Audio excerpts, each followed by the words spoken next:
In his speech a couple of days ago, Israeli Prime Minister Benjamin Netanyahu spoke about the importance of the Philadelphia corridor, the border between the Gaza Strip and Egypt. Um, that, of course, got a lot of opposition from the opposition in Israel, who weren't happy to hear that Netanyahu thinks Israel's security is more important than a deal that would save maybe the lives of some of the people currently held hostage by Hamas while guaranteeing future terrorist attack and hostage taking. Um, so uh, alongside the Israeli left and Hamas and anti-Semites around the world, other people who are not happy with Netanyahu's statements on the Philadelphia corridor are Israel's ally, Egypt, the neighbor with which Israel has a peace treaty from 1979, and is supposedly actually is a very good example of what Israel can expect when signing peace treaties with its enemies. Although I think it could actually get worse with others, but I think it's pretty bad in the case of Egypt. So, but Egypt, why is Egypt objecting to that? There's a border between Egypt and Israel as well. Israel has a military presence there on that border. So what is the issue with Israel being on that border? Uh, if you listen to Netanyahu's speech, and I think he made a speech today or is holding a press conference in English as well, so you can hear that. He explained that that both arms and terrorists and money come in basically with very few restrictions from Egypt into Gaza. And and there's a question there of are they being smuggled against the will of Egypt, which is an issue, or are they being smuggled without Egypt's interference, which is even a bigger issue?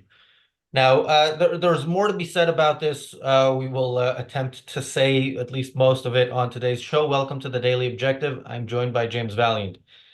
James, your thoughts on the issue with Egypt and Israel right now?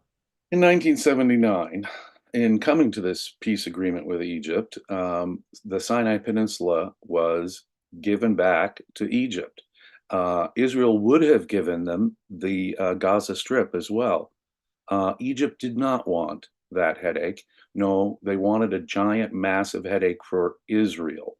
And how do you suppose Hamas, which is governed the Gaza Strip now for many years and done nothing to make the lives of their people better or make that a decent place for their people to live. How do you suppose they get weapons? How do you suppose they get all these rockets that they fire at Israel? How do you suppose they get funding from Iran, the Islamic Republic of Iran? When Hamas took over Gaza, took them what, a couple of weeks before they started lobbing rockets into Israel. And, Israel has for a good deal of that time had a ocean, Mediterranean Sea blockade of Gaza so that arms and so forth couldn't come in by the sea. So where do you suppose folks in the Gaza just magically appear? They just get, what is it, a Star Trek transporter that gets Iranian supplies to the Gaza Strip? No, they're coming through Egypt. Full stop. It's an easy call, ladies and gentlemen. If Israel cannot control the border between the Gaza Strip and Egypt, we are guaranteeing more October 7th. Where do you think the weapons came from? Where do you think those paraglider shoots came from? Where do you think all that came from? It came from Iran, and it came through the Egypt border. We know this. Now, the question about whether Egypt is just sort of passively letting this happen, whether it's happening against their will, whether they intend it to happen, I don't care. It doesn't matter. The fact that it is coming through would indicate to me that the Egyptian government is probably at least negligent, at the very least negligent. But it does not matter. Even if Egypt was doing everything they could to prevent that from happening at that border, and it was still coming through, because guess what? Those weapons are still coming through. And now if you're a Hamas terrorist, and you have this border that's open with Egypt, and if weapons can come through that way, no one knows. Don't you think terrorists can escape that way? Of course they can. No, it is absolutely vital to Israel's security. What Hamas is demanding in these negotiations is the power, the capacity to do October 7th again and again and again. Netanyahu is absolutely right. At a bare minimum, the border between Egypt and Gaza must be under the full control of Israel. They've got to destroy these tunnels. You know, one of the tunnels that connected Sinai and Gaza, you could drive a truck through. There are what, 24 tunnels that they found connecting the two? No, that is a massive security risk for Israel. Anyone demanding that border remain open and that Israel not completely control it is guaranteeing October 7th again and again and again. There was a report. I don't remember if we showed this clip on the channel or if it's just something I saw a few months ago, but of a kid. They were saying how children are starving in Gaza and so on. And here's a kid like basically digging under the fence to go into Egypt. So yeah, it's not a difficult border to cross. If you want to cross it, we do hear that people can't leave Gaza, but they can, and stuff can come in. And look, it's not that Egypt is doing everything it can to stop this, because Israel is doing what it can to stop it coming in from Israel, and it's safe to assume that none of these rockets, came in from Israel. This is the border that Hamas knows they can use freely without interruption. So I want to read from this article today in the Times of Israel. The headline is Report: Egypt tells Prime Minister he violated peace accord with Philadelphia map presenting Philadelphia as a military zone.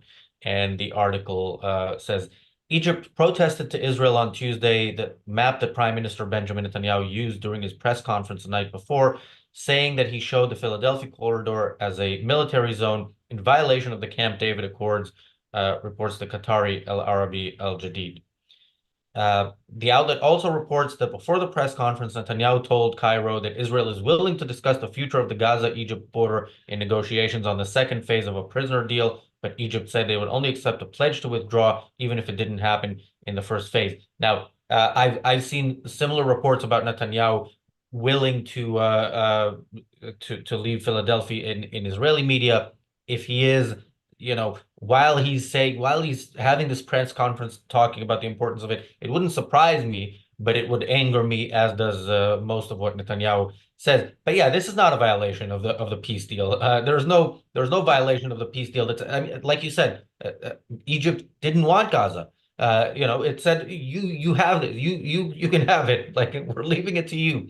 And so, considering the what has come out of Gaza especially since the disengagement, you would think that Israel's peaceful ally and neighbor would want Israel to prevent terrorism from happening, but apparently they think it's a violation of the peace deal.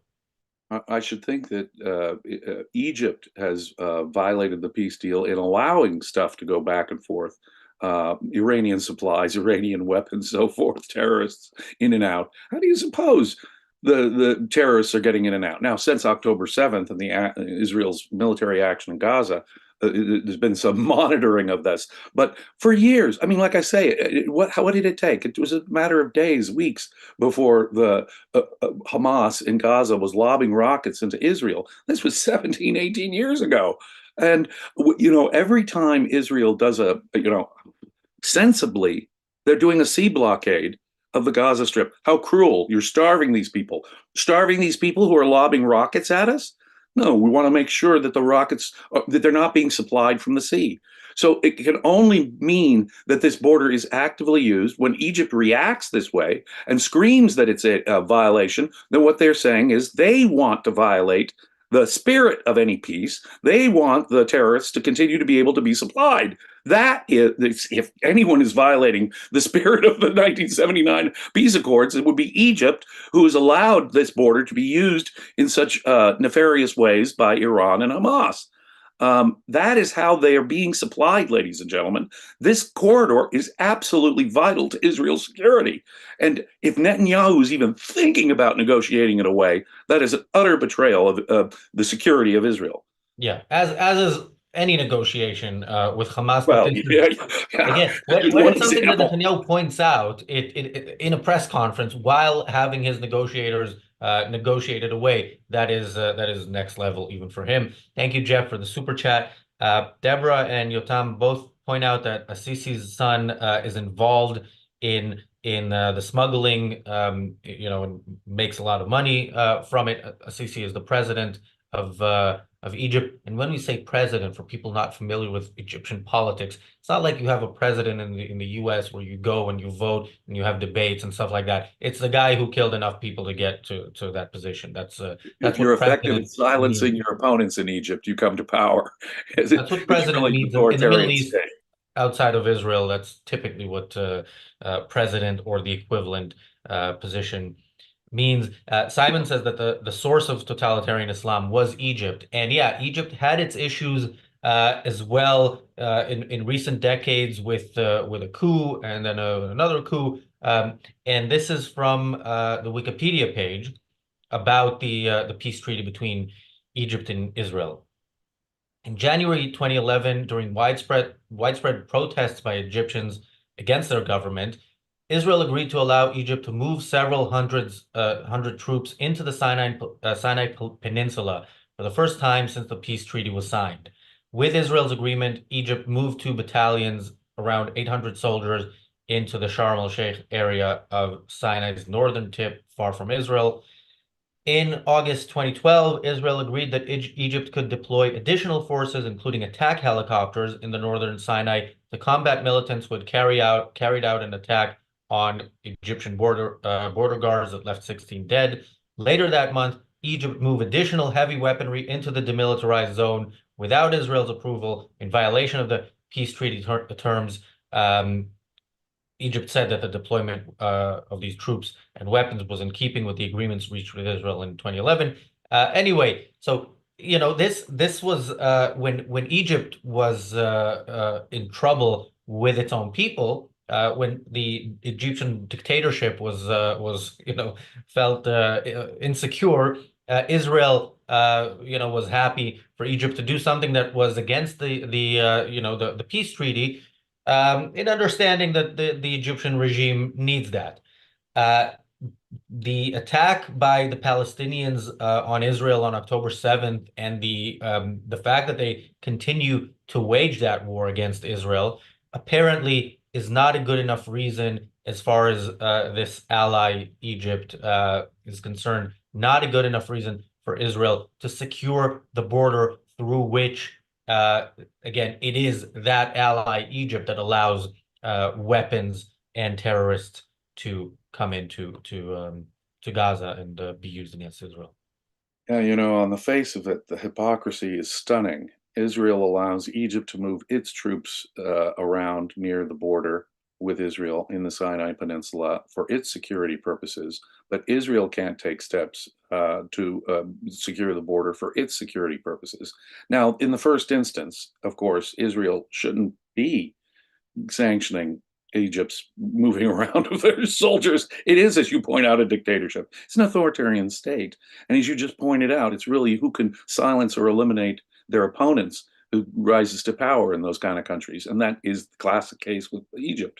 Now, having an ally, you could say, okay, in the name of world peace, Israel is trying to be allies with Egypt, and that's their excuse. But there's no excuse for sanctioning military movements, so that Israel shouldn't have actually even said one thing or another about the movement of those troops in violation of the treaty, should they? But because that sort of sanctions an authoritarian government in the first instance, that's sanction of the victim right there. But what you point out is that it reveals the utter hypocrisy of Egypt on this point.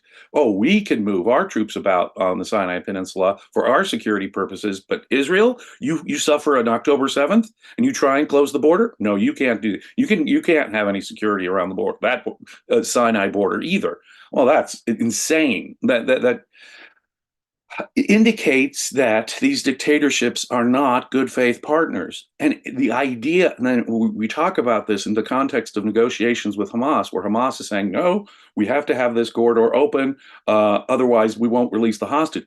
This is madness. If Egypt can't be a good faith negotiation partner, and this shows it, then how much less can Hamas possibly be a negotiating partner? Unless you're overtly attempting to deceive Hamas, break whatever deal you might strike with them to get some hostages out, there is no excuse to even be breathing in the direction of a Hamas person. It's insane. So the entire thing of negotiating, even through third parties with Hamas, is not only a sanction of the victim, but it is a monstrous one where they're demanding the capacity to do more October 7th. That's literally what we're talking about here. How anyone could even entertain that kind of offer, that kind of negotiation line that's being, no, that is, what you have to say is that is simply never going to happen. You're never going to be able to do October 7th again, even if that means, and believe me, my heart breaks for the families of these hostages. Recently, of course, because of the outright murder of these innocent people by Hamas, somehow Israel is getting all the criticism. And so, wow, Israel should really be more flexible about this corridor and about the negotiations to get these people out. My sympathy with all the mothers and partners of people who are hostages there. But a government has to worry about the security of the whole country. We have a country of millions of people here in Israel, and we cannot permit October 7th to happen again. That means securing this border, ladies and gentlemen, unless you want more hostages taken and more mothers and more partners to be crying their eyes out over the murders that Hamas commits. No, I'm sorry, it is non-negotiable. First, it's non-negotiable to be talking at all with Hamas, even through a third party. But this issue, it's obscene to Yeah. even negotiating.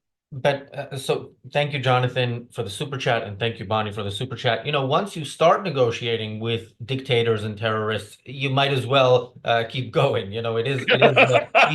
Egypt was the gateway drug in that sense because the peace deal is this is when the Abraham Accords were signed, we did a show where I expressed my objection to them and got some opposition for that. But yeah, I don't think any free country should legitimize any dictatorship, and that's what you do when you say you're not signing a peace treaty with the people of that country. You're signing a peace treaty with the oppressors of the people of that country when you sign a treaty with a dictatorship. Now, again, the way once the West looks at these countries as legitimate, you get to a point like now where Israel is negotiating with Hamas and the mediators are Egypt and Qatar. A dictatorship that allows, at the very least, the smuggling of weapons and terrorists that are used by Hamas to use to start this war and used to continue this war, and Qatar, who is funding them. So we're getting to the point where, again, Israel is negotiating through Hamas's people with Hamas, through Hamas's enablers with Hamas. And of course, Israel is considered the bad guy in this negotiation because there might be some point somewhere in clause 78 that Israel hasn't completely capitulated on. And therefore, we hear from Israel's closest ally, the US, that Netanyahu isn't doing enough to secure this deal. When will civilized countries learn the lesson that you should never acknowledge a dictatorship, much less do business with it, negotiate with it? I mean, it was, let us face facts, non-Nazi countries helping Nazi Germany build itself up. It was non-communist countries helping the Soviet Union build itself up. Why? Because we wanted peace. We wanted negotiation. Britain tried so hard, as we all famously know, to make peace with Nazi Germany before World War II, and they were willing to give them Czechoslovakia in the process.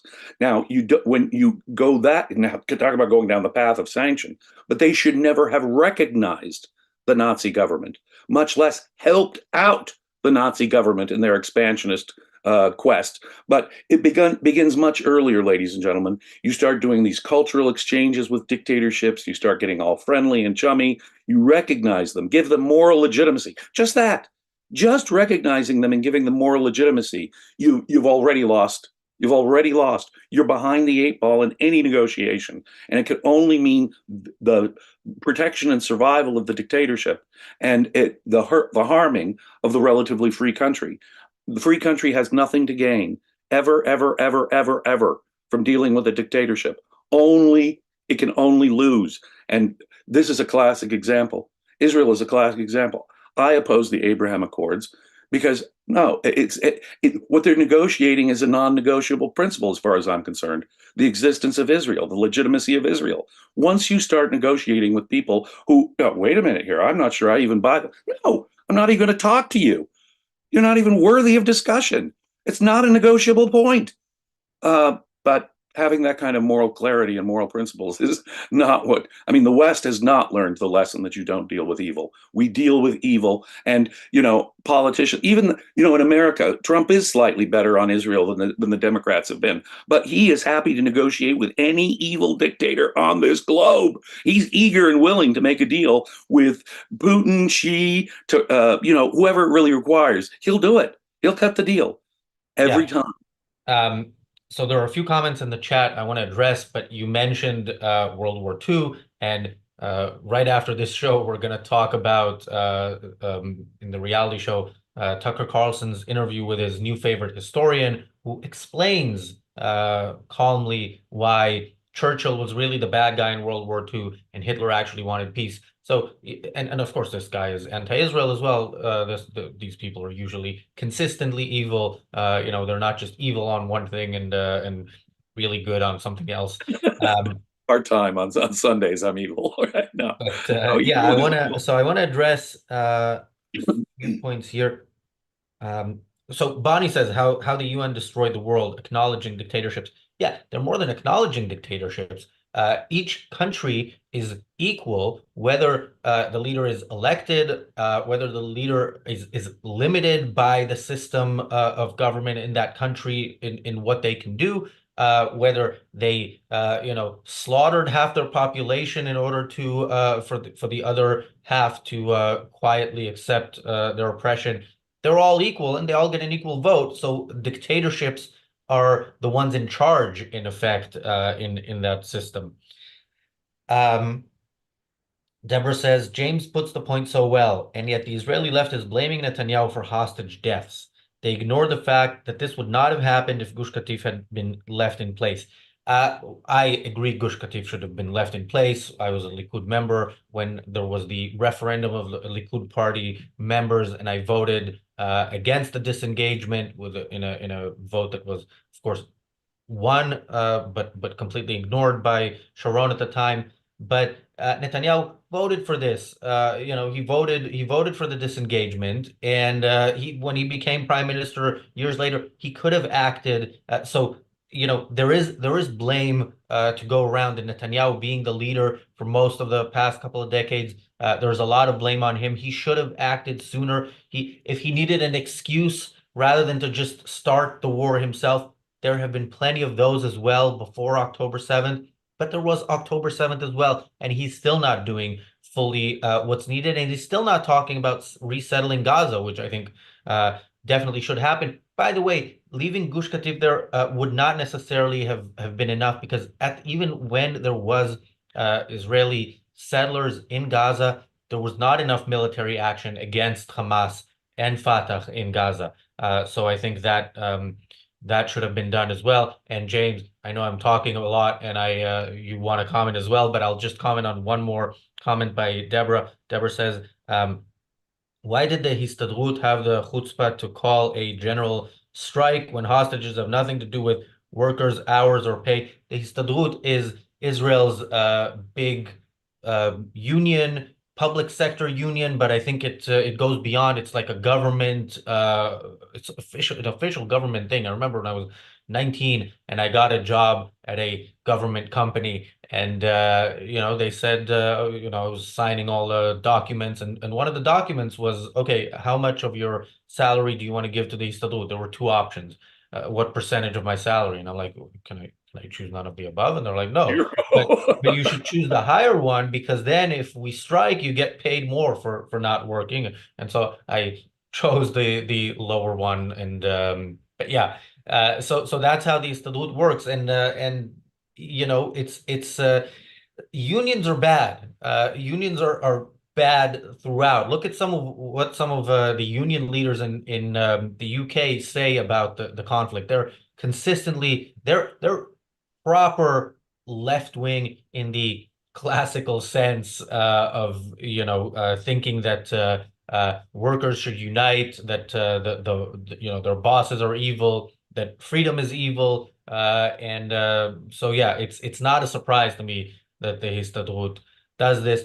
And what are people gonna do? Quit it? You can't, unless something has changed since I was 19. I'm sure some things have changed, but not necessarily for the better. But yeah, that's my long rant. James, any comments on any of that? Well, but it still makes the moral point. They are morally conceding the case. It is not Israel's fault that these hostages, for example, were killed. Israel was trying to rescue these hostages. They were properly, at least in that context, were doing what they should do properly. They're operating in the area, and rather than have these hostages get rescued, they get shot in the back of the head, executed, and now it's Israel's fault. And now the lefty organizations in America and Israel are saying, oh, Benjamin Netanyahu is to blame, is to blame. That's what they're saying, is to blame when Hamas executes innocent hostages. The moral perversity that some people have when they approach these issues, it's just astounding to me. Just astounding to me. You haven't capitulated enough, Israel. You haven't given in to every demand to preserve our capacity to do more October 7th. And that's the bottom line, even about the issue we're talking about here with the corridor. It is non-negotiable. It cannot be negotiated. You cannot negotiate with Hamas, and certainly cannot negotiate about this corridor, which would permit them to do more October 7th. Sometimes it seems like the world is an Alice in Wonderland world of insanity. Cut off her head and then have the trial afterwards. Literally, that kind of insanity. No, for all of my criticism of Benjamin Netanyahu, he is not responsible for Hamas executing those 6 hostages. That's just insane. And any labor movement, any leftist organization, any right-wing organization that thinks otherwise is not worse than sanctioning. They're demanding that the capacity to do October 7th be retained. That is just evil. Yeah. And look, I went off track there with a few things. There's a lot more to say about how bad Egypt is. I'm sure we'll do more episodes about them. One of the trolls in the chat says, how many innocent Palestinians die at Israeli hands? Well, Palestinians, some of whom, certainly the children, are innocent, die because the Palestinian people started this war, and the Palestinian people continue to fight this war. And once they lay down their arms and surrender, no more people will die. All deaths in the Middle East happen because war-related deaths happen because countries and organizations decide that they don't want Jews to live. That has been the case since before Israel was established and since the day after Israel was established. And that will continue to be the case until the day when Israel decides it wants to defeat its enemies. Yes, Hamas not only started this war and is responsible, their strategy is to have as many of their own civilians get killed. That's their overt strategy. So it's Hamas. Even if it's an Israeli rocket or gun that kills them, it is Hamas that is killing people in Gaza, their own people, by their own strategy. That is their intention. to have their own people die in sufficient numbers to make this accusation. So no, you're exactly wrong. Hamas is responsible for all of these deaths, period. Yeah. And the troll replied with some comment so retarded that it reminds me why I try not to address trolls, and that whenever I do, I end up regretting it. But he does mention World War II, which Tucker Carlson's favorite historian gave Tucker a lesson on. And on the reality show, which follows in a couple of minutes, we will be discussing that lesson and what Tucker has learned and is now teaching the rest of the world. Thanks, everybody, for watching. Thanks, James, for joining me, and we'll see you in a couple of minutes. You all.